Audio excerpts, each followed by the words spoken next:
ഏവർക്കും അഡ്ഹോക്ക് ലേണിംഗിലേക്ക് സ്വാഗതം. നമ്മൾ ഇന്ന് 2024 ജൂലൈ മാസത്തെ കറണ്ട് അഫയേഴ്സിന്റെ അവസാന ഭാഗമാണ് ഡിസ്കസ് ചെയ്യുന്നത്. എന്റെ പേര് അശ്വിൻ. നമുക്ക് ക്ലാസ്സിലേക്ക് കിടക്കാം. ആദ്യ പോയിന്റിലേക്ക് കിടക്കാണ്. ലോകത്തിലെ ഏറ്റവും ഉയരമേറിയ റെയിൽ പാലം കാശ്മീരിലെ ചെനാബ് നദിക്ക് കുറുകെയാണ്. ഇതിന്റെ പേര് ചെനാബ് പാലം എന്ന് തന്നെയാണ് കേട്ടോ. ചെനാബ് ബ്രിഡ്ജ് അല്ലെങ്കിൽ ചെനാബ് പാലം എന്ന് തന്നെയാണ് ഇതിനറിയപ്പെടുന്നത്. ഇത് നദീതടത്തിൽ നിന്ന് 359 മീറ്റർ ഉയരത്തിലാണ്. അപ്പോൾ ഇതാണ് ഏകദേശം ഒരു പിക്ചർ കൊടുത്തിട്ടുണ്ട്. ഇവിടുന്ന് 359 മീറ്റർ ഉയരത്തിലാണ് ഇത് സ്ഥിതി ചെയ്യുന്നത്. അതിനർത്ഥം ഈഫൽ ടവറിനേക്കാൾ 30 മീറ്റർ ഉയരം കൂടുതലാണെന്ന്. അതായത് ഈഫൽ ടവർ ഇവിടെ വരച്ചു വെച്ചിട്ടുണ്ട്. അവിടെ നിന്ന് അതിന് 324 മീറ്ററേ ഉള്ളൂ. അതിനേക്കാൾ 35ഓളം മീറ്റർ, 35ഓളം മീറ്റർ, ഏകദേശം 30 മീറ്ററിന് കൊടുക്കുന്നേ ഉള്ളൂ. 35ഓളം മീറ്ററിന്റെ വ്യത്യാസം ഇതിനുണ്ട്. ഓക്കെ, സോ അത്രയും വലുതാണ്. അപ്പോൾ ചോദിക്കാൻ സാധ്യതയുണ്ട്. ചെനാബ് എന്ന് പറയുന്ന പാലമാണ്, ചെനാബ് ബ്രിഡ്ജ് ആണ്. ഇത് കാശ്മീരിലെ ചെനാബ് നദിക്ക് കുറുകെയാണ് സ്ഥിതി ചെയ്യുന്നത്. എന്താ പ്രത്യേകത? ലോകത്തിലെ തന്നെ, ഇന്ത്യയിലെ അല്ല, ലോകത്തിലെ തന്നെ ഏറ്റവും ഉയരം കൂടിയ റെയിൽ പാലമാണ്. റിയാസി ജില്ലയിലെ കൗറി ഗ്രാമത്തിലാണ് 1.3 കിലോമീറ്റർ നീളമാണ് ഞാൻ പറഞ്ഞത്. ഇവിടുന്ന് ഇവിടെ വരെ ഉള്ള ഈ നീളം 1.3 കിലോമീറ്റർ ആണ്. റിയാസി ജില്ലയിലെ കൗറി ഗ്രാമത്തിലാണ് ഇത് സ്ഥിതി ചെയ്യുന്നത്. അടുത്ത പോയിന്റ്, ഈ അടുത്തായിട്ട് 10 സംസ്ഥാനങ്ങളിലെ പുതിയ ഗവർണർമാര് വന്നു. ഓക്കെ, അത് ലക്ഷ്മൺ പ്രസാദ് ആചാര്യാണ് ഒരു സ്ഥലം. അത് അസമിലും മണിപ്പൂരിലും കൂടിയിട്ടാണ്. അസമിനും മണിപ്പൂരിലും കൂടി ഒരു ഗവർണർ, അത് ലക്ഷ്മൺ പ്രസാദ് ആചാര്യാണ്. ഇതെങ്ങനെ പഠിക്കാം? നമുക്ക് റിവൈസ് ചെയ്ത് തന്നെ പഠിക്കണം കേട്ടോ. ഞാൻ പറഞ്ഞു പോകുന്നുണ്ട്. അത് നിങ്ങൾ 3-4 പ്രാവശ്യം കേട്ടോ അല്ലെങ്കിൽ എഴുതി വെച്ചോ പഠിക്കുക. കാരണം പേരുകളാണ്, സ്ഥലങ്ങളാണ്, ചേരുംപടി ചേർക്കുന്ന പോലെയൊക്കെ വേണമെങ്കിൽ വന്നേക്കാം. സോ പഠിച്ചു വെക്കുക. ഗുലാബ് ചന്ദ് കതാരിയ, പഞ്ചാബ്, ചണ്ഡീഗഡ്. ഗുലാബ് ചന്ദ് കതാരിയാണ് പഞ്ചാബിന്റെയും ചണ്ഡീഗഡിന്റെയും ഇതിലെ പഞ്ചാബിന്റെ ഗവർണറും ചണ്ഡീഗഡിന്റെ അഡ്മിനിസ്ട്രേറ്ററും. കാരണം ചണ്ഡീഗഡ് എന്ന് പറയുന്നത് നമ്മുടെ കേന്ദ്രഭരണ പ്രദേശവും പഞ്ചാബ് എന്ന് പറയുന്നത് സ്റ്റേറ്റുമാണ്. അപ്പോൾ പഞ്ചാബിന്റെ ഗവർണറും ചണ്ഡീഗഡിന്റെ അഡ്മിനിസ്ട്രേറ്റർ പദവിയിലും ഇരിക്കുന്നത് ഗുലാബ് ചന്ദ് കതാരിയ ആണ്. CP Radhakrishnan മഹാരാഷ്ട്രയാണ്. CP Radhakrishnan മഹാരാഷ്ട്രയിലാണ് CP Radhakrishnan. Jishnudev വർമ്മയാണ് തെലുങ്കാനയിലെ Jishnudev Varma Telangana. പിന്നെ അതുപോലെ ഓം പ്രകാശ് മാത്തൂർ ആണ് സിക്കിം. ഓക്കെ, ഓം പ്രകാശ് മാത്തൂർ ആണ് സിക്കിമിലെ ഓം പ്രകാശ് മാത്തൂർ ആണ്. സന്തോഷ് കുമാർ ഗാംഗ്വാർ ജാർഖണ്ഡിൽ എന്താണ്? സന്തോഷ് കുമാർ ഗാംഗ്വാർ ആണ് ജാർഖണ്ഡിലെ സന്തോഷ് കുമാർ ഗാംഗ്വാർ ആണ്. റൂമൻ ദേഖ ആണ് ഛത്തീസ്ഗഡിൽ വരുന്നത്. റൂമൻ ദേഖ ഛത്തീസ്ഗഡ്. അതുപോലെ HK bag Rajasthan. HK bag ആണ് രാജസ്ഥാനിൽ വരുന്നത്. CH വിജയശങ്കർ മേഘാലയയിലെ CH വിജയശങ്കർ വന്നു. അതുപോലെ K കൈലാസനാഥൻ പുതുച്ചേരിയിലെ ലഫ്റ്റനന്റ് ഗവർണറായിട്ട് K കൈലാസനാഥൻ. അപ്പോ ഇതിങ്ങനെ വെറുതെ പറഞ്ഞു പോയി കഴിഞ്ഞാൽ നമ്മുടെ തലയിൽ നിൽക്കില്ല, ഉറപ്പായിട്ടും നിൽക്കില്ല. നിങ്ങൾ എന്ത് ചെയ്യണം? ഇത് വീണ്ടും റിവൈസ് ചെയ്യണം. റിവിഷൻ വളരെ ഇമ്പോർട്ടന്റ് ആണ്. അത് നിങ്ങൾക്ക് അറിയാം അല്ലെ, പലപ്പോഴും നമ്മൾ പറയുന്നതാ. റിവിഷൻ വളരെ ഇമ്പോർട്ടന്റ് ആണ്. എഴുതി പഠിക്കാൻ പറ്റുമെങ്കിൽ അത്രയും നല്ലതാണ്. ഇത്തരം പോയിന്റുകൾ അല്ലെങ്കിൽ പേര് മനസ്സിൽ നിൽക്കാൻ ബുദ്ധിമുട്ടാണ്. സോ നമുക്ക് അടുത്ത പോയിന്റിലേക്ക് കിടക്കാം. റിവൈസ് ചെയ്യാൻ നമുക്ക് ജസ്റ്റ് ഒരു 2 സ്ലൈഡ് കൂടി റിവൈസ് ചെയ്യാം. ശ്രീലങ്കയിൽ ഇന്ത്യയുടെ സഹായത്തിൽ നിർമ്മിച്ച മാരിടൈം റൈസ് കോർഡിനേഷൻ സെന്ററിന്റെ ഉദ്ഘാടനം നിർവഹിച്ചത് വിദേശകാര്യ മന്ത്രി S ജയശങ്കറും ശ്രീലങ്കൻ പ്രസിഡന്റ് റെനിൽ വിക്രമസിംഗയും കൂടിയിട്ടാണ്. അപ്പോൾ തിരിച്ചു ചോദിക്കാം. ശ്രീലങ്കൻ പ്രസിഡന്റ് ആയിട്ടുള്ള റെനിൽ വിക്രമസിംഗയും ഇന്ത്യയുടെ വിദേശകാര്യമന്ത്രിയായിട്ടുള്ള S ജയശങ്കറും കൂടി ശ്രീലങ്കയിൽ ഉദ്ഘാടനം ചെയ്തത് എന്ത് ആണ് എന്ന് വേണമെങ്കിൽ ചോദിച്ചേക്കാം. അത് നമ്മുടെ മാരിടൈം റൈസ് കോർഡിനേഷൻ സെന്റർ ആണ്. ഓക്കെ, മാരിടൈം റൈസ് കോർഡിനേഷൻ സെന്ററിന്റെ ഉദ്ഘാടനമാണ് നിർവഹിച്ചത്. പഠിച്ചു വയ്ക്കാം. ഒരു ദേശസ്നേഹിയുടെ യഥാർത്ഥ മുഖം എന്ന തലക്കെട്ടിൽ മേധാ പട്കർ 2000 നൽകിയ ഒരു പത്രക്കുറിപ്പ് ഉണ്ടായിരുന്നു. ഇതിപ്പോ ഫേമസ് ആയിട്ടുണ്ട്. കാരണം എന്താ? അതിനെതിരെ ആ പത്രക്കുറിപ്പിനെതിരെ ഈ അടുത്ത് അപകീർത്തി കേസ്, നമ്മുടെ ഡിഫാമേഷൻ കേസ് കൊടുത്തിട്ടുണ്ടായിരുന്നു. അപ്പൊ അതുകൊണ്ട് തന്നെ അത് ഭയങ്കര ഫേമസ് ആയി. അപ്പോ ചോദിക്കാൻ സാധ്യതയുണ്ട്, ഒരു ദേശസ്നേഹിയുടെ യഥാർത്ഥ മുഖം എന്ന പേരിൽ പത്രക്കുറിപ്പ് എഴുതിയത് ആര്? മേധാ പട്കർ ആണ്. 2000 കൊടുത്തതാണ്. പക്ഷെ ഇപ്പോ അതിനെതിരെ ഒരു ഡിഫമേഷൻ കേസ് ഉള്ളത് കൊണ്ട് അത് ചോദിക്കാൻ സാധ്യതയുണ്ട്, പത്രങ്ങളിലൊക്കെ വന്നിരുന്നു. രാജ്യത്തെ 4700 നഗരസഭകളെ തമ്മിൽ ഒന്നിപ്പിക്കുന്ന കേന്ദ്ര ഭവന നഗരകാര്യ മന്ത്രാലയം വികസിപ്പിച്ച പോർട്ടലാണ് AAINA. അതാണ് അതിന്റെ പോർട്ടലാണ്. ആ ഒരു പോർട്ടലാണ് ഞാനിവിടെ ഓപ്പൺ ചെയ്തിട്ടുള്ളത്. ഓക്കെ, സോ AAINA എന്നുള്ള പോർട്ടലാണ്. എന്താണത്? 4700 നഗരസഭകളെ, ഇന്ത്യയിലെ തന്നെ എല്ലാ നഗരങ്ങളെയും കൂട്ടിയോജിപ്പിക്കുന്ന, എല്ലാവരും കണക്ട് ചെയ്യുന്ന ഒരു പോർട്ടലാണ് അത്. AAINA ചോദിക്കാൻ സാധ്യത, ഈ AAINA ഏത് മന്ത്രാലയമാണ് വികസിപ്പിച്ചത്? ഇതാണ് ministry of housing and urban affairs, അതായത് കേന്ദ്ര ഭവന നഗരകാര്യ മന്ത്രാലയം. അടുത്ത പോയിന്റിലേക്ക് കടക്കാം. ISROയുടെ സൗര ദൗത്യമായ ആദിത്യ L1 മിഷൻ അല്ലെ, അത് നിങ്ങൾക്കറിയാം. അതിലെ ആദ്യത്തെ L1 മിഷന്റെ ആദ്യ ഹാലോ ഭ്രമണപഥം പൂർത്തിയാക്കിയ ദിവസം 2024 ജൂലൈ മാസം 2-ാം തീയതിയാണ്. അപ്പൊ ആദിത്യ L1 മിഷൻ പോയി. ഈ ആദിത്യ L1 മിഷൻ ആദ്യത്തെ ഹാലോ ഭ്രമണപഥം പൂർത്തിയാക്കിയത് എന്നാണെന്ന് ചോദിക്കാം. ജൂലൈ മാസം 2-ാം തീയതിയാണ് 2024. പഠിച്ചു വെക്കുക. ആദിത്യ L1 മിഷനിൽ നിന്നും ചോദ്യങ്ങൾ ഇങ്ങനെ തുരുതാ വന്നുകൊണ്ടേയിരിക്കും, ഉറപ്പായിട്ടും പഠിച്ചു വെക്കുക കേട്ടോ. പിന്നോക്ക വിഭാഗക്കാർക്കുള്ള സംവരണം 50-ൽ നിന്ന് 65% ആക്കിയത് റദ്ദ് ചെയ്ത പാറ്റ്ന ഹൈക്കോടതി നടപടിക്കെതിരെ ബീഹാർ സർക്കാർ സുപ്രീം കോടതിയെ സമീപിച്ചു. അപ്പോ ഇത് ബീഹാർ സംസ്ഥാനത്താണ് നടന്നത് എന്ന് പഠിക്കുക. ഇതൊരു പത്രത്തിലെ ന്യൂസ് കട്ടിങ് അതുപോലെ തന്നെ കൊടുത്തതാണ്. എന്താണ് സംഭവം? ബീഹാർ സംസ്ഥാനത്ത് പിന്നോക്കക്കാർക്കുള്ള സംവരണം 50% നിന്നും 65% ഉയർത്തി. അതെന്ത് ചെയ്തു? റദ്ദ് ചെയ്തു. ആരെ? അവിടുത്തെ ഹൈക്കോടതി, പാറ്റ്ന ഹൈക്കോടതി അത് റദ്ദ് ചെയ്തു. ഇതിനെതിരെയാണ് സുപ്രീം കോടതിയിൽ ഇപ്പോൾ അപ്പീൽ പോയിട്ടുള്ളത്. അപ്പൊ അതിന്റെ പോയിന്റുകൾ മനസ്സിലായോ? ബീഹാർ എന്ന സംസ്ഥാനം 50-ൽ നിന്ന് 65 ആക്കാൻ തീരുമാനിച്ച സംസ്ഥാനം ബീഹാറാണ് കേട്ടോ. അതിനെ റദ്ദ് ചെയ്ത ഹൈക്കോടതി ഏതാന്ന് ചോദിച്ചാൽ പാറ്റ്ന ഹൈക്കോടതിയാണ്. ഇന്ത്യ തദ്ദേശീയമായി വികസിപ്പിച്ച ആണവ പോർമുന കഴിഞ്ഞാൽ ഏറ്റവും മാരകശേഷിയുള്ള സ്ഫോടക വസ്തുവാണ് സെബെക്സ് 2. ഏതാണ്? സെബെക്സ് 2 കേട്ടോ. അതായത് ഏറ്റവും കൂടുതൽ മാരകശേഷിയുള്ള സ്ഫോടക വസ്തു. ഒന്നാം സ്ഥാനം എന്താണ്? ആണവ പോർമുനയാണ്.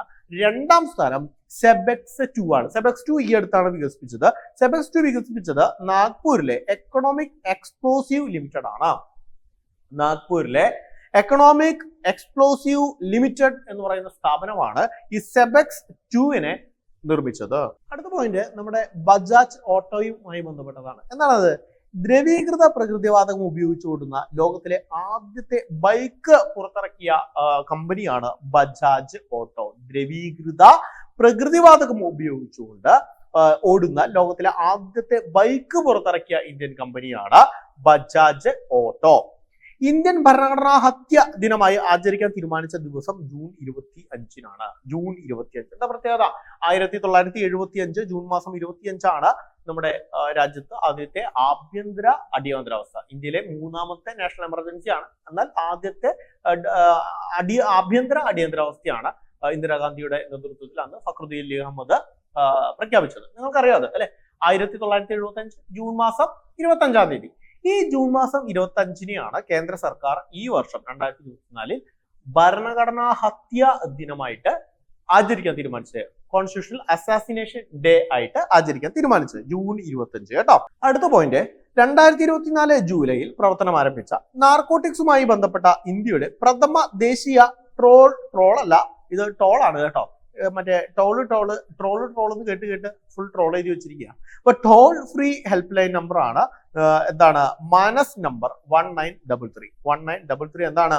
മാനസ് നമ്പർ ആണ്. മാനസ് എന്ന് പറയുന്നത് ആ പദ്ധതിയാണ്, സംവിധാനമാണ്. മാനസ് നമ്പർ എന്നുള്ളതാണ് വിളിക്കുന്നത്. മാനസ് നമ്പർ 1933 ആണ്. എന്താ സംഭവം? അത് ദേശീയ ടോൾ ഫ്രീ നമ്പർ ആണ്. എന്തിനുള്ളതാ? നാർക്കോട്ടിക്സുമായി ബന്ധപ്പെട്ട് കേട്ടോ. നാർക്കോട്ടിക്സുമായി ബന്ധപ്പെട്ട് ആരംഭിച്ച ടോൾ ഫ്രീ നമ്പർ ആണ് 1933. പഠിച്ചു വെക്കാം. അപ്പൊ നമ്മൾ ഇന്ന് പഠിച്ചത് എന്തൊക്കെയാ? ഒന്നുകൂടി പെട്ടെന്ന് നമുക്ക് റിവൈസ് ചെയ്ത് നോക്കാം. എന്താ അത്? ലോകത്തിലെ ഏറ്റവും ഉയരം കൂടിയ റെയിൽപാലം കാശ്മീരിലെ ചനാബ് പാലം അല്ലെ. ചനാബ് നദിക്ക് കുറുകെയാണ്. 359 മീറ്റർ ആണ് ഉയരം എന്ന് പഠിച്ചു. നമ്മൾ ഈഫൽ ടവറിനെക്കാളും ഉയരത്തിലാണ്, ലോകത്തിലെ ഏറ്റവും ഉയരത്തിലാണ്. റിയാസി ജില്ലയിലെ കൗറി ഗ്രാമത്തിലാണ് ജമ്മു കാശ്മീരിൽ ഇത് സ്ഥിതി ചെയ്യുന്നത് എന്ന് നമ്മൾ പഠിച്ചു. പിന്നെ പുതിയ സംസ്ഥാന ഗവർണർമാർ വന്നിട്ടുണ്ട്. ലക്ഷ്മൺ പ്രസാദ് ആചാര്യ അസമിന്റെയും മണിപ്പൂരിന്റെയും ഗവർണറാണ്.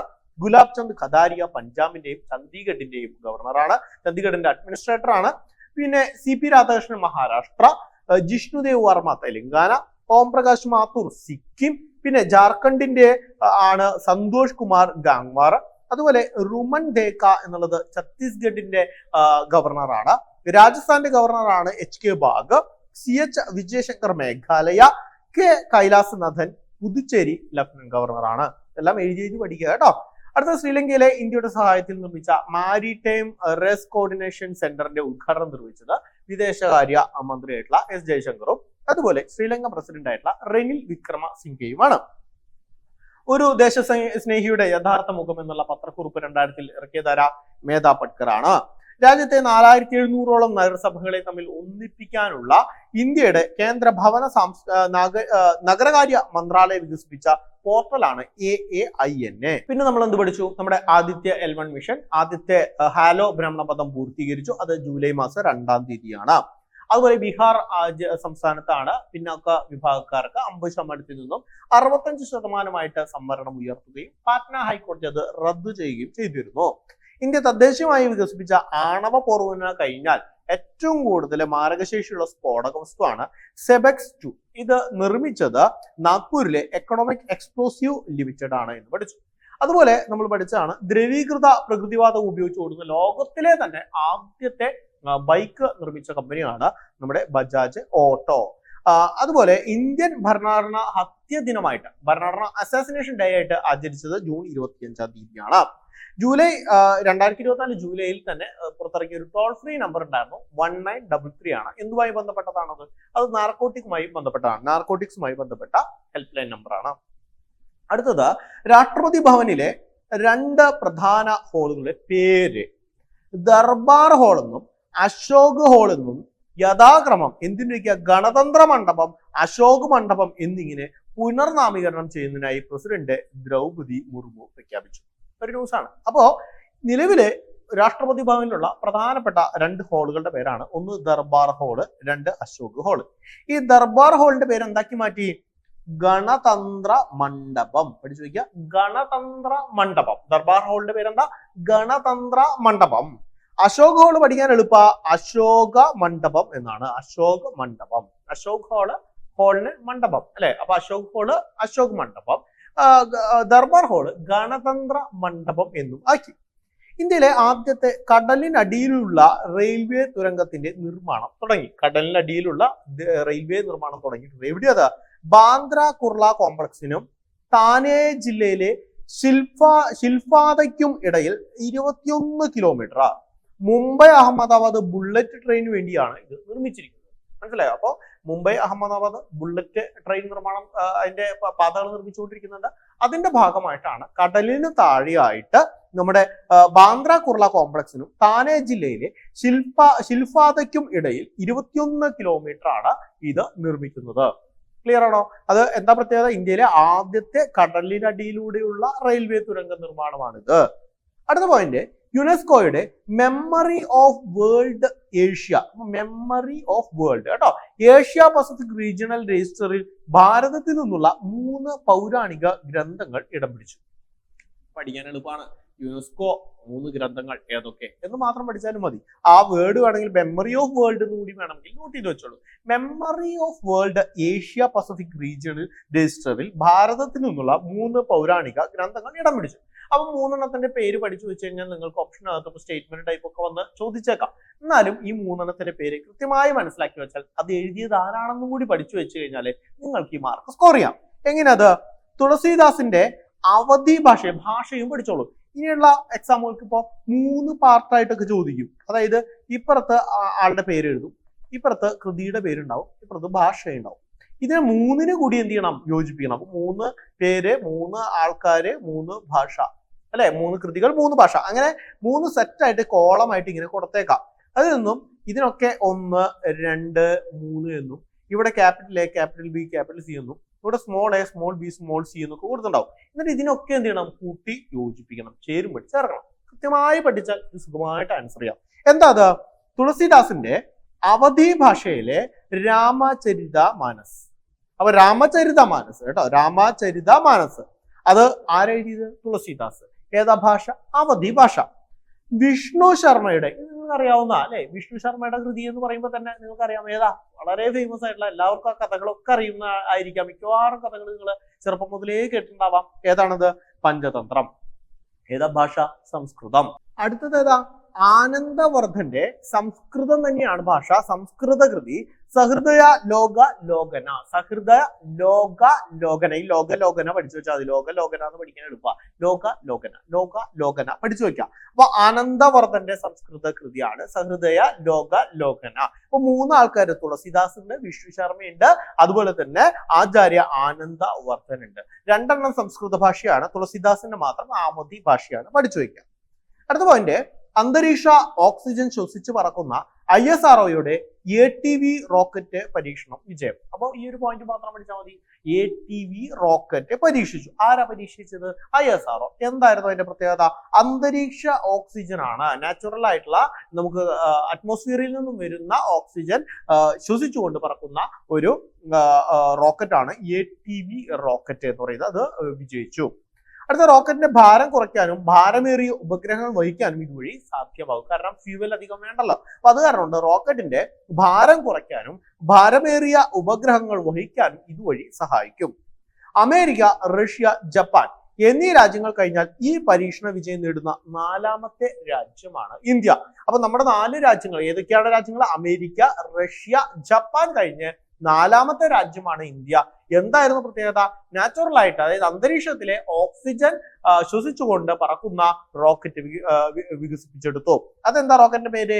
ATV റോക്കറ്റ് എന്നുള്ളതാണ് അതിന്റെ പ്രത്യേകത. ഏതു നഗരത്തിലാണ് 2024 ഇന്ത്യയുടെ വിദേശകാര്യമന്ത്രിയായ S ജയശങ്കർ മഹാത്മാഗാന്ധിയുടെ പ്രതിമ അനാവരണം ചെയ്തത്? നോക്കൂ, കുറച്ചു മുമ്പ് നമ്മൾ ശ്രീലങ്കയിലെ പോയിട്ട് S ജയശങ്കർ എന്ത് ചെയ്തു? ഒരു സ്ഥാപനം ഉദ്ഘാടനം ചെയ്തു അല്ലെ. അതുപോലെ ഇപ്പോ S ജയശങ്കർ എന്താ? മഹാത്മാഗാന്ധിയുടെ പ്രതിമ എന്ത് ചെയ്തു? അനാവരണം ചെയ്തു. അതെവിടെയാ അനാവരണം ചെയ്തത്? ടോക്കിയോയിലാണ്. ടോക്കിയോയിലാണ്. പഠിച്ചു നോക്കിയ ടോക്കിയോ. അസമിലെ പിരമിഡ് മാതൃകയിലുള്ള അഹോം രാജാക്കന്മാരുടെയും രാജ്ഞിമാരുടെയും ശവകുടീരങ്ങൾ ആയ ചേരായ്ധോയ് മതം. എന്താണ്? ചേരായ്ധോയ് മൈദം. ചേരായ്ധോയ് മൈദം യുനെസ്കോയുടെ പൈതൃക പട്ടികയിൽ വന്നു. അപ്പൊ എന്താ വന്നത്? ചേരായ്ധോയ് മൈദം. ചേരായ്ധോയ് മൈദം അസമിലെ പിരമിഡ് മാതൃകയിലുള്ള അഹോം രാജാക്കന്മാരുടെയും രാജ്ഞിമാരുടെയും ശവകുടീരങ്ങളാണ് ചേരായ്ധോയ് മൈദം. ക്ലിയർ അല്ലേ? ഇതെന്തുണ്ടായി? യുനെസ്കോയുടെ പൈതൃക പട്ടികയിലെ സ്ഥാനം പിടിച്ചു. ഓക്കെ അല്ലേ? നെക്സ്റ്റ് പോയിന്റ്, ഗർഭചിത്രം ഭരണഘടന അവകാശമാക്കിയ ലോകത്തിലെ ആദ്യ രാജ്യമാണ് ഫ്രാൻസ്. ഗർഭചിത്രം എന്താക്കി? ഭരണഘടനാപരമായി അവകാശമാക്കിയ ലോകത്തിലെ ആദ്യ രാജ്യം ഫ്രാൻസ് ആണ്. നിലവിലെ സൗരയൂഥത്തിലെ ഗ്രഹമല്ലാത്ത പ്ലൂട്ടോയെ സംസ്ഥാന ഗ്രഹമായി പ്രഖ്യാപിച്ച അമേരിക്കൻ സംസ്ഥാനമാണ് അരിസോണ. എന്താ അല്ലെ? അതൊരു ഗ്രഹമേ അല്ല എന്ന് പറഞ്ഞ് നമ്മൾ പിടിച്ച് പുറത്താക്കിയതാണ്. ആ പ്ലൂട്ടോയെ എന്ത് ചെയ്യുന്നു? അരിസോണ എന്ന അമേരിക്കൻ സംസ്ഥാനത്ത് സംസ്ഥാന ഗ്രഹമായിട്ട് പ്രഖ്യാപിച്ചു. പഠിച്ചു വെക്കുക. അടുത്തത്, മനുഷ്യന്റെ ശ്വാസകോശ അർബുദത്തിനെതിരെ ലോകത്തിലെ ആദ്യ പ്രതിരോധ വാക്സിൻ വികസിപ്പിച്ച രാജ്യമാണ് ബ്രിട്ടൻ. ആ വാക്സിന്റെ പേരാണ് ലങ് വാക്സ്. എന്താണ്? Lung vax. ലങ് വാക്സ് പഠിക്കാൻ എളുപ്പമാണല്ലോ. ലങ് വാക്സ് ആണ്. എന്തുമായി ബന്ധപ്പെട്ടാണ്? അപ്പൊ തന്നെ ആ പേരിൽ നിന്ന് തന്നെ കിട്ടുമല്ലോ. എന്താണ്? ലോകത്തിലെ ആദ്യ പ്രതിരോധ വാക്സിൻ ആണ്. എന്തുമായി ബന്ധപ്പെട്ട? ലങ് ക്യാൻസറുമായി ബന്ധപ്പെട്ട് അല്ലെ. അതായത് ശ്വാസകോശ അർബുദത്തിനെതിരെ ലോകത്തിലെ ആദ്യ പ്രതിരോധ വാക്സിൻ ആണ് ലങ് വാക്സ്. അത് നിർമ്മിച്ചത് ബ്രിട്ടനിലാണ്. അടുത്തത്, 2024 കർണാടക ഹൈക്കോടതിയുടെ അംഗീകാരത്തെ തുടർന്ന് രാത്രി മുഴുവൻ നീണ്ടു നിൽക്കുന്ന അവതരണം പുനരാരംഭിക്കാൻ തീരുമാനിച്ച കലാരൂപം ഏത് എന്ന് ചോദിക്കാം. അത് കഥയിൽ യക്ഷഗാനമേളയാണ്. കഥയിൽ യക്ഷഗാനമേള നിങ്ങൾക്കറിയാം. കർണാടകത്തിന്റെ ഒരു നൃത്തരൂപം എന്നൊക്കെ പറയുന്നത് എന്താണ്? യക്ഷഗാനമാണ് അല്ലെ. യക്ഷഗാന കലാരൂപമാണ് യക്ഷഗാനം. ആ യക്ഷഗാനമേള, കഥീൽ യക്ഷഗാനമേള എന്ന് പറയുന്നതാണ് കർണാടക ഹൈക്കോടതിയുടെ അനുവാദത്തോടെ പുനരാരംഭിക്കാൻ തീരുമാനിച്ചത്. സോ ഇത്രയും പഠിച്ച ഭാഗം ഒന്നും കൂടി നമുക്കൊന്ന് റിവൈസ് ചെയ്താലോ? എവിടെ മുതൽ നമുക്ക് റിവൈസ് ചെയ്യാനുള്ളത്? ഇവിടെയൊക്കെ നമ്മൾ പറഞ്ഞു പോയതാണ്. ഈ ഒരു പോയിന്റ് ആണ്. രാഷ്ട്രപതി ഭവനിലെ 2 പ്രധാന ഹാളുടെ പേര് മാറ്റി. ഒന്ന് ദർബാർ ഹാളിന്റെ പേര് ഗണതന്ത്ര മണ്ഡപം എന്നും, അതുപോലെ തന്നെ നമ്മൾ എന്തു മാറ്റി? നമ്മുടെ അശോക് ഹാളിന്റെ പേര് അശോക മണ്ഡപം എന്നിങ്ങനെ 2 പേരും മാറ്റി. അത് നമ്മൾ പഠിച്ചു. അടുത്ത് നമ്മൾ എന്ത് പഠിച്ചു? ഇന്ത്യയിലെ ആദ്യത്തെ കടലിനടിയിലൂടെയുള്ള റെയിൽവേ തുരങ്കത്തിന്റെ നിർമ്മാണം തുടങ്ങി. എവിടെയാണത്? നമ്മുടെ ബാന്ദ്ര കുർള കോംപ്ലക്സിനും താനെ ജില്ലയിലെ ശിൽഫാദയ്ക്കും ഇടയിൽ 21 കിലോമീറ്റർ ആണ്. അത് മുംബൈ അഹമ്മദാബാദ് ബുള്ളറ്റ് ട്രെയിനിന് വേണ്ടിയാണ് ഇത് നിർമ്മിക്കുന്നത് എന്ന് പഠിച്ചു. പിന്നെ നമ്മൾ പഠിച്ചു യുനെസ്കോയുടെ memory of world Asia Pacific regional രജിസ്ട്രിയിൽ ഭാരതത്തിൽ നിന്നും 3 കൃതികൾ വന്നു. ഏതൊക്കെയാ? നമ്മുടെ തുളസിദാസിന്റെ അവധി ഭാഷയിലെ രാമചരിതമാനസം, അതുപോലെ വിഷ്ണു ശർമ്മയുടെ സംസ്കൃത ഭാഷയിലെ പഞ്ചതന്ത്രം, ആചാര്യ ആനന്ദവ്രതന്റെ സംസ്കൃത ഭാഷയിലുള്ള സഹൃദയ ലോകലോകനെ എന്ന് പറയുന്ന 3 കൃതികളാണ് വന്നത്. അതുപോലെ അന്തരീക്ഷ ഓക്സിജൻ ശ്വസിച്ച് പറക്കുന്ന ISROയുടെ ആദ്യത്തെ റോക്കറ്റ് ആണ് ATV റോക്കറ്റ് അല്ലെ. ഇത് നിർമ്മിക്കുന്ന 4ാമത്തെ രാജ്യമാണ് ഇന്ത്യ. അമേരിക്കയും റഷ്യയും അതുപോലെ ജപ്പാനും മുമ്പ് ഇത് നിർമ്മിച്ചിട്ടുണ്ട് എന്ന് നമ്മൾ പഠിച്ചു. പിന്നെ ഗാന്ധിജിയുടെ പ്രതിമ എവിടെയാണ് അനാച്ഛാദനം ചെയ്തത്? അത് നമ്മുടെ ടോക്കിയോയിലാണ്. ടോക്കിയോയിൽ ആരാണത് അനാവരണം ചെയ്തത്? അത് നമ്മുടെ ഇന്ത്യയുടെ വിദേശകാര്യമന്ത്രിയായ S ജയശങ്കർ ആണ്. പിന്നെ അസമിലെ അഹോം രാജാക്കന്മാരുടെയും രാജ്ഞിമാരുടെയും ശവകുടീരങ്ങളായ ചേരായ്ധോയ് മൈദം എന്ത് ചെയ്തു? യുനെസ്കോയുടെ പൈതൃക പട്ടികയിൽ വന്നിട്ടുണ്ട്. പിന്നെ ഗർഭചിത്രം ഭരണഘടനാപരമായിട്ടുള്ള അവകാശമാക്കി മാറ്റിയ ലോകത്തിലെ ആദ്യത്തെ രാജ്യമാണ് ഫ്രാൻസ് എന്ന് പഠിച്ചു. അതുപോലെ പ്ലൂട്ടോയെ സംസ്ഥാന ഗ്രഹമായി പ്രഖ്യാപിച്ച സംസ്ഥാനമാണ് അരിസോണ. അമേരിക്കൻ സംസ്ഥാനമാണ് അരിസോണ. ലങ് വാക്സ് എന്താണെന്ന് നമ്മൾ പഠിച്ചു. നമ്മുടെ ലങ് ക്യാൻസറിന് അഗെയിൻസ്റ്റ് ആയിട്ടുള്ള ആദ്യത്തെ പ്രതിരോധ മരുന്നാണ്. ബ്രിട്ടനാണ് ഇത് നിർമ്മിച്ചത് എന്ന് നമ്മൾ പഠിച്ചു. പിന്നെ 2024 കർണാടക ഹൈക്കോടതിയുടെ അംഗീകാരത്തോടുകൂടി പുനരാരംഭിച്ച ഒരു കലാരൂപമുണ്ട്. അതായതാണ് അത് കഥിൽ യക്ഷഗാനമേളയാണ് എന്ന് മനസ്സിലായി. അടുത്ത പോയിന്റ്, ഇറാൻ പ്രസിഡന്റ് തെരഞ്ഞെടുപ്പിൽ മസൂദ് പെസഷ്കിയാൻ വിജയിച്ചു. അപ്പൊ ഇറാൻ പ്രസിഡന്റായി തെരഞ്ഞെടുത്തത് ആരാ? മസൂദ്. പഠിക്കാം. സയ്യിദ് മസൂദ് ആരാ? നമ്മുടെ ലൂസിഫർ സിനിമയിലെ പൃഥ്വിരാജ് അല്ലെ. സോ മസൂദ് പെസഷ്കിയാൻ പഠിക്കുക. മസൂദ് പെസഷ്കിയാൻ ആണ് ഇറാൻ പ്രസിഡന്റ്. അതുപോലെ ബ്രിട്ടനിലും ഭരണമാറ്റം ഉണ്ടായി. ബ്രിട്ടനിലെ പുതിയ പ്രധാനമന്ത്രി വന്നു. ആരാണത്? കിയർ സ്റ്റാമർ. ഇദ്ദേഹം അല്ലെ. കിയർ സ്റ്റാമർ ആണ് പുതിയ പ്രധാനമന്ത്രി. അവരുടെ 58ാമത്തെ പ്രധാനമന്ത്രിയാണ്. അവിടെ ബ്രിട്ടനിൽ സ്റ്റാമർ മന്ത്രിസഭയിലെ 11 വനിതകളുണ്ട്. അതിൽ ഏറ്റവും പ്രത്യേകത എന്താ വെച്ചിട്ടുണ്ടെങ്കിൽ അതില് ഒരു ഇന്ത്യൻ വംശജയുണ്ട്. ഇദ്ദേഹമാണ്. അതാരാ? ലിസ നന്ദി അല്ലെ. ലിസ നന്ദി മന്ത്രിസഭയിലെ ഏക ഇന്ത്യൻ വംശജയാണ്. അതുപോലെ പാക് വംശജയായിട്ടുള്ള ഷബാന മഹ്മൂദ് നീതിന്യായ മന്ത്രിയാണ് ഷബാന മഹ്മൂദ്. അതുപോലെ ധനമന്ത്രിയാകുന്ന ആദ്യ വനിതയാണ് റേച്ചൽ റീവ്സ്. അവിടെ നമ്മുടെ ലിസ നന്ദിയെ പഠിക്കുക. ലിസ നന്ദി അവിടുത്തെ മന്ത്രിയാണ്. ഏക ഇന്ത്യ വംശീയായിട്ടുള്ള അവിടുത്തെ മന്ത്രി, നിലവിലെ മന്ത്രിസഭയിലെ മന്ത്രിയാണ് ലിസ നന്ദി. അതുപോലെ പ്രധാനമന്ത്രി, 58ാമത്തെ പ്രധാനമന്ത്രിയുടെ പേര് എടുത്തു പഠിക്കാം. ബ്രിട്ടീഷ് പ്രധാനമന്ത്രി മാറുമ്പോഴെല്ലാം ചോദിക്കാറുണ്ട്. ആരാണത്? കിയർ സ്റ്റാമർ ആണ്. ലഡാക്കിന് സംസ്ഥാന പദവി ആവശ്യപ്പെട്ട് നിരാഹാരം അനുഷ്ഠിച്ചിരുന്ന പ്രമുഖ പരിസ്ഥിതി പ്രവർത്തകൻ സോനം വാങ്ചുക് ആണ്. ഈ സോനം വാങ്ചുക്കിനെ കുറിച്ച് ഇടയ്ക്കിടയ്ക്ക് അറസ്റ്റ് ചെയ്യുന്നു, ഡിറ്റൻഷനിലിരിക്കുന്നു, അങ്ങനെ ഒരുപാട് നിരാഹാരം സമരം വീണ്ടും സ്റ്റാർട്ട് ചെയ്യുന്നു എന്നൊക്കെ പറഞ്ഞ ഇടയ്ക്കിടയ്ക്ക് ന്യൂസുകൾ വരുന്നുണ്ട്. സോനം വാങ്ചുക് എന്തുമായി ബന്ധപ്പെട്ടിരിക്കുന്നു? ലഡാക്ക് വിമോചനം. ലഡാക്ക് സംസ്ഥാന പദവി ആവശ്യപ്പെട്ടുകൊണ്ടുള്ള സമരത്തിന്റെ നേതാവാണ്. അദ്ദേഹം ഒരു പരിസ്ഥിതി പ്രവർത്തകൻ കൂടിയാണ് സോനം വാങ്ചുക് കേട്ടോ. അടുത്ത അൽബേനിയൻ നോവലിസ്റ്റ് ഇസ്മായിൽ ഖദാരെ അന്തരിച്ചു. ഇസ്മായിൽ ഖദാരെ അന്തരിച്ചു. അൽബേനിയൻ നോവലിസ്റ്റ് ആയിരുന്നു ഇസ്മായിൽ ഖദാരെ. ഈ അടുത്ത് അന്തരിച്ചു. ഈ ഇസ്മായിൽ ഖദാരെ നിങ്ങൾ കേട്ടിട്ടുണ്ടോ? നമ്മുടെ Man Booker International Man Booker Prize അതെന്തിനു വേണ്ടിട്ട് കൊടുക്കുന്നതാ? വിവർത്തനത്തിന് അല്ലെ, ട്രാൻസ്ലേഷന് കൊടുക്കുന്ന ഒരു അവാർഡാണ് Man Booker International Man Booker കേട്ടോ. വെറും മാൻ ബുക്കർ പ്രൈസ് അല്ല, ഇന്റർനാഷണൽ മാൻ ബുക്കർ പ്രൈസ്. അത് 2005 കൊടുത്തു തുടങ്ങിയത്. അത് ആദ്യമായി ലഭിച്ചത് ആർക്കാണെന്ന് ചോദിച്ചു കഴിഞ്ഞാൽ അത് ഇദ്ദേഹത്തിനാണ്. ആർക്കാണ്? ഇസ്മായിൽ ഖദാരയ്ക്കാണ് 2005 ആദ്യമായിട്ട് എന്ത് ചെയ്യുന്നു? ഇന്റർനാഷണൽ ബുക്കർ പ്രൈസ് ലഭിക്കുന്നു. ഇദ്ദേഹത്തിന്റെ പ്രസിദ്ധമായിട്ടുള്ള വിവർത്തന കൃതികളാണ് the general of dead army, അതുപോലെ ദ പ്ലേസ് ഓഫ്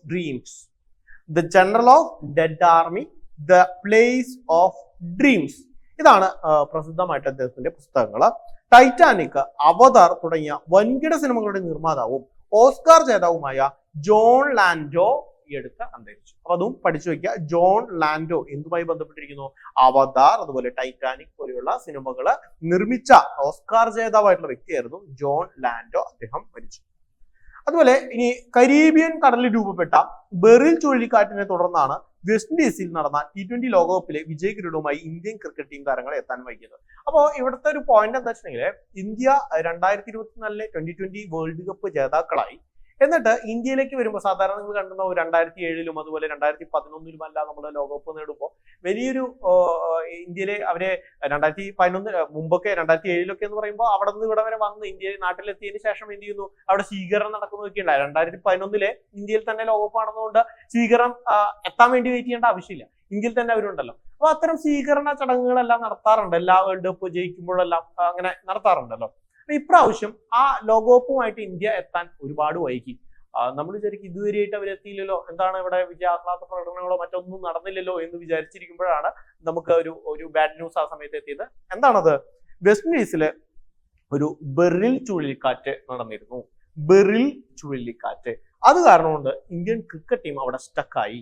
ഓക്കെ, അതുകൊണ്ട് ഏകദേശം 1-2 ആഴ്ചകൾ വൈകിയാണ് അവർക്ക് ഇന്ത്യയിലേക്ക് എത്താൻ സാധിച്ചുള്ളൂ. അപ്പൊ അത് കാരണം കൊണ്ട് തന്നെ ഈ ബെറിൽ ചുഴലിക്കാറ്റിനെ കുറിച്ച് വേണമെങ്കിൽ ചോദിച്ചേക്കാം കേട്ടോ. കരീബിയൻ കടലിലാണ് രൂപപ്പെട്ടത് ബെറിൽ ചുഴലിക്കാറ്റ്. ഓക്കെ, ഇന്ത്യൻ ക്രിക്കറ്റ് ടീമിന്റെ മുഖ്യ പരിശീലകനായി നിയമിതനായത് ഗൗതം ഗംഭീർ ആണ്. അത് ഈ T20 വേൾഡ് കപ്പിന് ശേഷമാണ്. ഈ 2020 വേൾഡ് കപ്പിന്റെ സമയത്ത് ആരായിരുന്നു? രാഹുൽ ദ്രാവിഡ് ആയിരുന്നു ഇന്ത്യയുടെ കോച്ച്.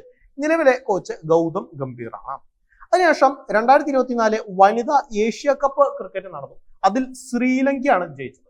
ശ്രീലങ്ക, ഈ സ്കോർ ഇടാൻ കാരണം സ്കോർ ചോദിക്കുന്നത് കൊണ്ടല്ല, ഇതിൽ ശ്രീലങ്ക തോൽപ്പിച്ചത് ഇന്ത്യയെ ആണ് എന്ന് മനസ്സിലാക്കാൻ വേണ്ടിയിട്ടാണ്. ഓക്കെ, ഇന്ത്യയെ ആണ് തോൽപ്പിച്ചത്. ഇന്ത്യ ആയിരുന്നു ഫൈനലിസ്റ്റ്. ഇന്ത്യയെ ഫൈനലിൽ തോൽപ്പിച്ചുകൊണ്ടാണ് ശ്രീലങ്ക ആ കപ്പ് നേടുന്നത്. ഏത് കപ്പ? 2024 വനിതാ ഏഷ്യ കപ്പ് ക്രിക്കറ്റ് ജേതാക്കളാണ് കേട്ടോ. അടുത്തത് കേരള ക്രിക്കറ്റ് ലീഗിന്റെ അംബാസിഡറായി നിയമിതനായതാരാ? മോഹൻലാൽ. നിങ്ങൾ പഠിച്ചിട്ടുണ്ടാവും അല്ലെ, നിങ്ങൾ കണ്ടിട്ടുണ്ടാവും. കേരള ക്രിക്കറ്റ് ലീഗിന്റെ അംബാസിഡറായി നിയമിതനായത് മോഹൻലാലാണ്. അതുപോലെ ഇന്ത്യൻ ഫുട്ബോൾ ടീമിന്റെ പരിശീലകൻ, ക്രിക്കറ്റ് ടീമിന്റെ പരിശീലകൻ മാറിയതുപോലെ തന്നെ ഇന്ത്യൻ ഫുട്ബോൾ ടീമിന്റെ പരിശീലകനും മാറി. അത് സ്പാനിഷുകാരനായ മനുലോ മാർക്കേസ് ആണ്. ആരാണ്? മനുലോ മാർക്കേസ്. മനുലോ മാർക്കേസിനെ അഖിലേന്ത്യാ ഫുട്ബോൾ ഫെഡറേഷൻ നിയമിച്ചു. ഇന്ത്യൻ ഗ്രാൻഡ് മാസ്റ്റർ വിശ്വനാഥൻ ആനന്ദിനെ ലിയോൺ മാസ്റ്റേഴ്സ് ചെസ് കിരീടം ലഭിച്ചു. ലിയോൺ മാസ്റ്റേഴ്സ് ചെസ് കിരീടം ലഭിച്ചു. 1990 മുതൽ 10ാം തവണയാണ് ഈ ടൂർണമെന്റിൽ ജേതാവാകുന്നത്. അപ്പൊ 10 തവണ ഈ ടൂർണമെന്റിൽ ജേതാവായ വ്യക്തിയാണ് നമ്മുടെ വിശ്വനാഥൻ ആനന്ദ്. ഏതാ ചെസ് കിരീടം? ഏതാ? ലിയോൺ മാസ്റ്റേഴ്സ് ചെസ് കിരീടമാണ്. ചോദിക്കാൻ സാധ്യതയുണ്ട് കേട്ടോ. മുൻ ഇന്ത്യൻ വോളിബോൾ താരം നെയ്യശ്ശേരി ജോസ് എന്ന CK ജോസ് അന്തരിച്ചു. അപ്പൊ ഇവിടെ ചോദിക്കാം, CK ജോസ് എന്തുമായി ബന്ധപ്പെട്ടിരിക്കുന്നു എന്ന് ചോദിക്കാം. അതെന്താ? നമ്മുടെ വോളിബോൾ ആണ്, കായിക മേഖലയുമായി ബന്ധപ്പെട്ടിരിക്കുന്നു. അതുപോലെ തന്നെയാണ് ഇവിടെ മരിച്ച ജോൺ ലാൻഡോ എന്തുമായി ബന്ധപ്പെട്ടിരിക്കുന്നു? ഓസ്കാർ ജേതാവ് അല്ലെങ്കിൽ സിനിമാ രംഗം എന്നൊക്കെ കൊടുത്തേക്കാം കേട്ടോ. അപ്പൊ ഇത്രയും ഭാഗമാണ് പഠിക്കാനുള്ളത്. നമുക്ക് ഈ ഭാഗം ഒന്നുകൂടി റിവൈസ് ചെയ്താലോ? റിവൈസ് ചെയ്യാത്ത ഭാഗത്ത് ഒന്നുകൂടി റിവൈസ് ചെയ്യാം. ഇറാൻ പ്രസിഡന്റ് ആരാണ്? മസൂദ് പെസഷ്കിയാൻ കേട്ടോ. മസൂദ് പെസഷ്കിയാൻ. കിയർ സ്റ്റെമർ ബ്രിട്ടന്റെ 58ാമത്തെ പ്രധാനമന്ത്രി. 11 വനിതകളുണ്ട്. ലിസ നന്ദി മലയാളി ഇന്ത്യൻ വംശജിയാണ്. അതുപോലെ ഷബാന മഹമ്മൂദ് നീതിന്യായ മന്ത്രിയായി. റേച്ചൽ റീവ്സ് ആണ് അവിടെ ധനമന്ത്രിയാവുന്ന ആദ്യത്തെ വനിത. പിന്നെ സോനം വാങ്ചുക് എന്താ പ്രത്യേകത? നമ്മുടെ ലഡാക്കിന് സംസ്ഥാന പദവി വേണമെന്ന് ആവശ്യപ്പെട്ടുകൊണ്ട് സമരം നടത്തുന്ന വ്യക്തിയാണ് സോനം വാങ്ചുക്. അൽബേനിയൻ നോവലിസ്റ്റ് ആണ് ഇസ്മായിൽ കാദരെ. അദ്ദേഹം അന്തരിച്ചു. ആളുടെ പ്രത്യേകത ആദ്യത്തെ ഇന്റർനാഷണൽ ബുക്കർ പ്രൈസ് ലഭിച്ച വ്യക്തിയാണ്. പിന്നെ അതുപോലെ തന്നെ ജോൺ ലാൻഡോ ഓർമ്മയായി. അദ്ദേഹം ടൈറ്റാനിക്, അവതാർ പോലെയുള്ള സിനിമകളുടെ നിർമ്മാതാവാണ്. കരീബിയൻ കടലിൽ രൂപപ്പെട്ട ബെറിൽ ചുഴലിക്കാറ്റിനെ കുറിച്ച് പഠിച്ചു വെക്കുക. ഇന്ത്യൻ ക്രിക്കറ്റ് ടീമിന്റെ മുഖ്യ പരിശീലകൻ ഗൗതം ഗംഭീർ ആണ്. വനിതാ ഏഷ്യ കപ്പ് ക്രിക്കറ്റ് ജേതാക്കള് ശ്രീലങ്കയാണ്. തോൽപ്പിച്ചത് ഇന്ത്യയാണ്. മത്സരം നടന്നത് ശ്രീലങ്കയിൽ വെച്ച് തന്നെയാണ് കേട്ടോ. അതുകൊണ്ട് പഠിച്ചു വെക്കുക. അതിന്റെ വെന്യൂ ശ്രീലങ്കയിൽ തന്നെയായിരുന്നു. കേരള ക്രിക്കറ്റ് ലീഗിന്റെ അംബാസഡറായി നിയമിതനായത് മോഹൻലാൽ. ചോദിക്കാനുള്ള വളരെ സാധ്യത കൂടിയിട്ടുള്ള ഒരു ചോദ്യമാണ്. ഇന്ത്യൻ ഫുട്ബോൾ ടീമിന്റെ പരിശീലകനായിട്ടുള്ളത് ആരാ? സ്പാനിഷ്കാരനായിട്ടുള്ള മനുലോ മാർക്കേസിനെയാണ്. അപ്പൊ നമ്മൾ ചോദിക്കാൻ ചിലവര് ചോദിച്ചേക്കാം, അപ്പോൾ ഈ ഗൗതം ഗംഭീർ എന്ന് പറയുന്നത് ഏത് രാജ്യക്കാരനാണ്? ഇന്ത്യക്കാരനാണ്. അത് അറിയുമെന്ന് പ്രതീക്ഷിച്ചിട്ടാണ് ഞാൻ പറയാനത്. ഇന്ത്യക്കാരനായിട്ടുള്ള ഗൗതം ഗംഭീർ ഇന്ത്യൻ താരമായിരുന്നു അല്ലെ. ഇദ്ദേഹം സ്പാനിഷുകാരനാണ്. ഇന്ത്യൻ ഫുട്ബോൾ ടീമിന്റെ പരിശീലകൻ ആരാ? സ്പെയിനിലെ ആളാണ്. സ്പാനിഷുകാരനായിട്ടുള്ള മനുലോ മാർക്കേസ് ആണ്. ഇന്ത്യൻ ഗ്രാൻഡ് മാസ്റ്റർ വിശ്വനാഥൻ ആനന്ദാണ് ലിയോൺ മാസ്റ്റേഴ്സ് ചെസ് കിരീടം നേടിയത്. അടുത്തത് മുൻ ഇന്ത്യൻ വോളിബോൾ താരം നെയ്യശ്ശേരി ജോസ് അഥവാ CK ജോസ് അന്തരിച്ചു. CK ജോസ് എന്തുമായി ബന്ധപ്പെട്ടിരിക്കുന്നു? വോളിബോളുമായിട്ട് ബന്ധപ്പെട്ടിരിക്കുന്നു. ഇത്രയുമാണ് 2024 കറണ്ട് അഫയേഴ്സ്. 2024 ജൂലൈയിലെ കറണ്ട് അഫയേഴ്സ്. 2024 ജൂലൈ മാസത്തിൽ തന്നെ നമ്മുടെ പാരീസ് ഒളിമ്പിക്സ് നടന്നിട്ടുണ്ട്. ഒളിമ്പിക്സുമായി ബന്ധപ്പെട്ട ഒരുപാട് പോയിന്റുകൾ നമുക്ക് പഠിക്കാനുണ്ട്. അത് പ്രത്യേകം ആ ഒരു ക്ലാസ്സിൽ, പാരീസ് ഒളിമ്പിക്സ് എന്ന് പറഞ്ഞ് തന്നെ പ്രത്യേകം ക്ലാസ്സിൽ നമുക്ക് പഠിച്ചെടുക്കാവുന്നതാണ്. സോ നമുക്ക് ഇപ്പോഴത്തേക്ക് 2024 ജൂലൈ മാസം ചോദിക്കാൻ സാധ്യതയുള്ള മാക്സിമം ചോദ്യങ്ങൾ ഉൾപ്പെടുത്തിയിട്ടുണ്ട്. സോ നമുക്ക് മറ്റൊരു ക്ലാസ്സുമായിട്ട് ഇനിയും കാണാം. Thank you.